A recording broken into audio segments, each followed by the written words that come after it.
Hi everyone, Lisa here. It's Saturday, so it's time for another wellness check-in or a wellness video. Today I really wanted to talk about finding your group, finding your tribe, finding that group of people that help build you up and support you. And it doesn't have to be your closest friend. It doesn't have to be people you see every day or anything like that. It's just a group of like-minded people that can help be very positive and support you in your journey, whether that's a journey with your mental illness, if that's a journey with fitness, with weight loss, with addictions, whatever it is.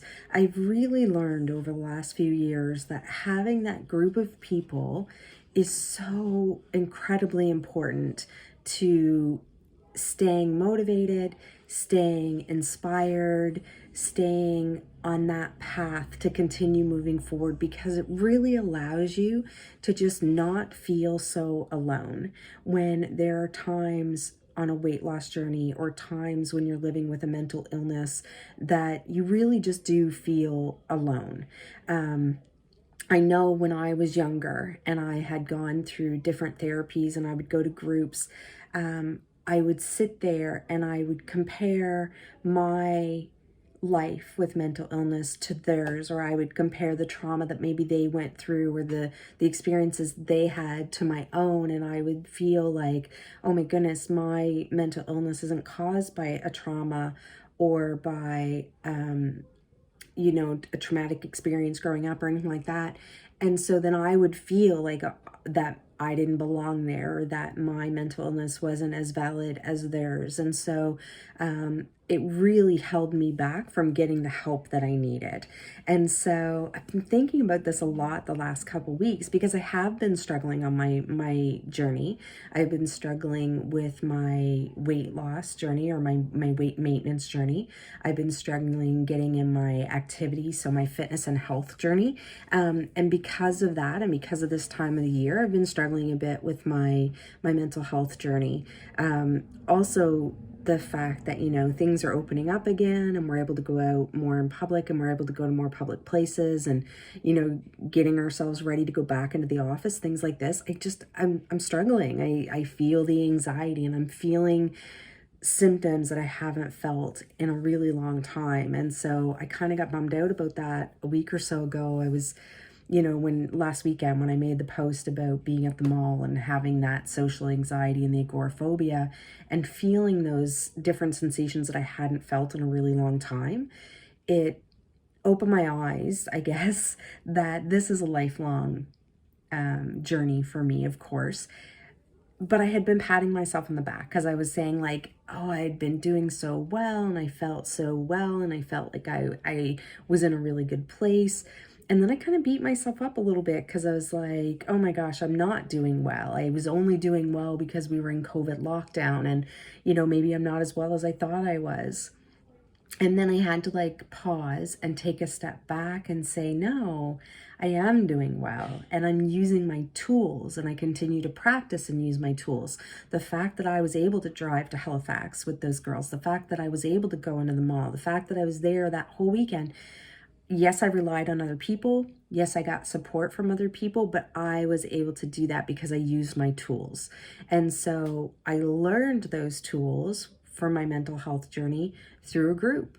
And I remember thinking, you don't want to show your vulnerable side. And I went through my teens and my 20s like that. Absolutely. I would rather show aggression and anger than show fear and vulnerability. I was not comfortable with that at all. And I think if you want to make behavioral changes, if you want to actually change your life with this journey, whether it's a weight loss journey, addictions, mental health, whatever it is, you need to be prepared to be vulnerable and to show that side of you, because then people surround you with that love and that support that builds you up and helps you move forward. And so for me, knowing the people that I've gotten to know through the different mental health groups that I've gone through has really helped me, knowing that I can reach out and just not feeling so alone. And then I had mentioned a couple weeks ago that some of the women, some of the people that I had gone to WW with, they met up and we met for an hour and a half or whatever it was. And it filled my cup and I felt so amazing and supported. And then I missed that last week because I was in the city with my daughter with her swim team. And there was another meeting this morning where they were all getting together. I wasn't able to stay for the session because, again, I was going to Pictou to pick up my daughter. She was going on a hike with her swim team after their swim practice this morning. But I popped in for like a half an hour. And just that half an hour of mingling and talking and seeing people and sharing our vulnerability, even just for that brief amount of time, really kind of got my mindset back into, I know what I need to do. I need my people. I need it to build me up. I need to support them. I need them to support me. And I need to just be really honest about what's going on my journey right now. And so, I am, the last few weeks, I noticed that my weight was starting to creep up. I'm not getting the activity in that I had been. I'd been setting my weekly plans and I would have this idea like, yes, this is what I'm going to do and I'm going to stick to it. And then I wouldn't, and I would get discouraged, or I'd be like, oh, I'll start tomorrow. And I just kept pushing it off. And then the more I did that, the worse that I felt, and the worse that I felt, the harder it is to get going. And so I really just realized today that I need those people. I need my group of people.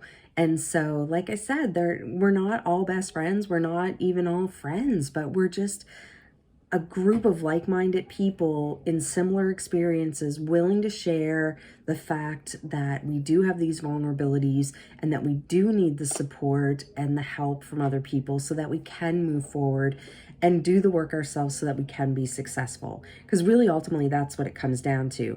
I'm the one who has to do the work when it comes to my mental health, whether it's practicing my tools or the exposure therapy or all these things. I'm the one who has to do the work. Same with the weight loss and the weight maintenance. I'm the one who has to monitor and be mindful of what I'm eating. I'm the one who has to do the activity and the exercise. So I know that I'm the one who has to do that. I own that.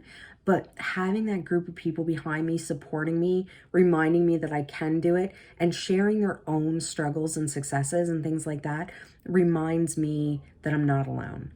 And when you feel less alone, you can do incredible things. When you realize that you're not the only one struggling, you're not the only one suffering, it may be for different reasons, it may be with different things, but just that sense of I'm not alone and someone else understands what I mean when I describe what I'm saying, that is a huge weight off your shoulders. So being able to open up, show your vulnerable side, open up to someone, share with them what you're experiencing, have them share with what they're experiencing, and it opens doors for you. It absolutely, honestly does. Do it in a safe way.